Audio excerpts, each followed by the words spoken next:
A Series of Unfortunate Events by Lemony Snicket, The Bad Beginning. Chapter 1. If you are interested in stories with happy endings, you would be better off reading some other book. In this book, not only is there no happy ending, there is no happy beginning, and very few happy things in the middle. This is because not very many happy things happen in the lives of the three Baudelaire youngsters.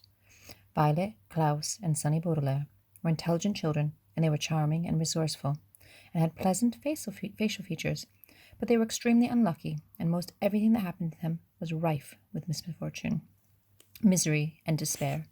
I'm sorry to tell you this, but this is how the story goes. Their misfortune began one day at Briny Beach. The three Baudelaire children lived with their parents in an enormous mansion at the heart of a dirty and busy city, and occasionally their parents gave them permission to take a rickety trolley. The word rickety, you probably know here, means unsteady or likely to collapse, alone on the seashore, where they would spend the day as a sort of vacation as long as they were home for dinner. This particular morning it was grey and cloudy, which didn't bother the Baudelaire youngsters one bit. When it was hot and sunny, Briny Beach was crowded with tourists, and it was impossible to find a good place to lay one's blanket. On grey and cloudy days, the Baudelaires had the beach to themselves to do what they liked. Violet Baudelaire, the eldest, liked to skip rocks. Like most 14-year-olds, she was right-handed, so the rocks skipped further across the murky water when Violet used her right hand than when she used her left. As she skipped rocks, she was looking out at the horizon and thinking about an invention she wanted to build. Anyone who knew Violet well could tell she was thinking hard because her long hair was tied up in a ribbon to keep it out of her eyes. Violet had a real knack for inventing and building strange devices, so her brain was often filled with images of pulleys, levers, and gears, and she never wanted to be distracted by something as trivial as her hair. This morning she was thinking about how to construct a device that could retrieve a rock after you had skipped it into the ocean. Klaus Baudelaire, the middle child and the only boy, liked to examine creatures in tide pools. Klaus was a little older than 12 and wore glasses, which made him look intelligent. He was intelligent. The Baudelaire parents had an enormous library in their mansion, a room filled with thousands of books on nearly every subject.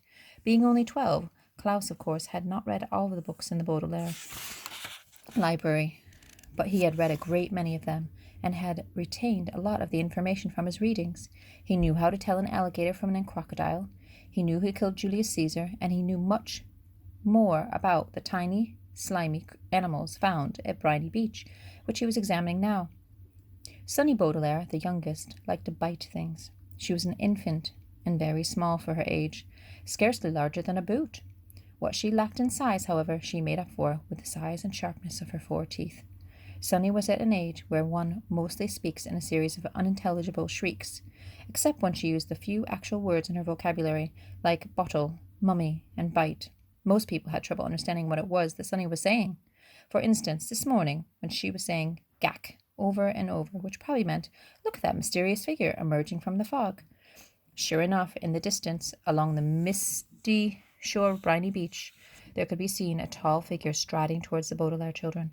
Sonny had already been staring and shrieking at the figure for some time when Klaus looked up from the spiny crab he was examining and saw it too. He reached over and touched Violet's arm, bringing her out of the inventing thoughts. Look at that, Klaus said, and pointed toward the figure.